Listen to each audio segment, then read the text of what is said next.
Hello, this is Michael Silva.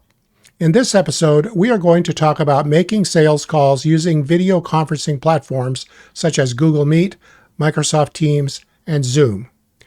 These platforms allow you to make video conference calls where you can not only communicate with your prospect, but make high-quality presentations using videos and slideshows.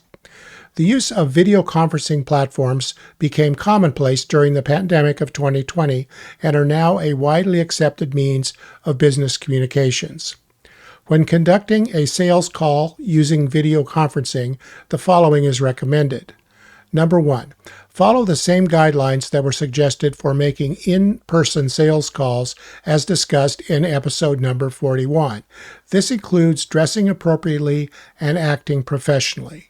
Number 2, be sure that the room in which you are conducting the call is not cluttered and that there are no distractions in the background.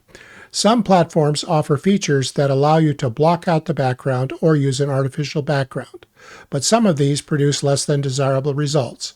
Before using these, check to make sure that the image the other people are seeing is acceptable. Number 3, turn off any sources of background noise such as telephone ringers, open windows, barking dogs, or clocks that chime at the top of the hour. Number 4, if you plan to regularly make video conference calls, it is recommended that you purchase a high-quality external webcam.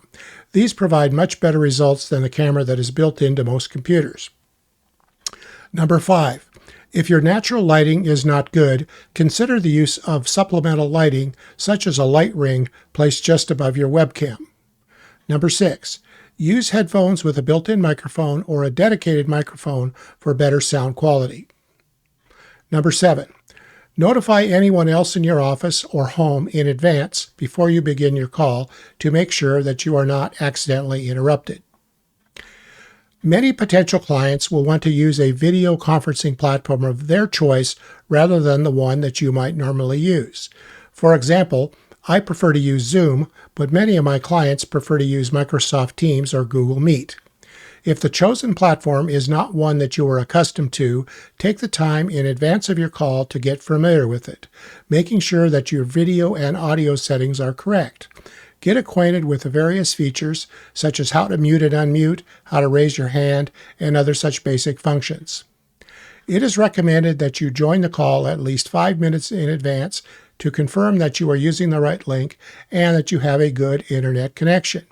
Once on the call, keep yourself muted except when talking, and try to make eye contact with the camera rather than staring down at the screen or keyboard.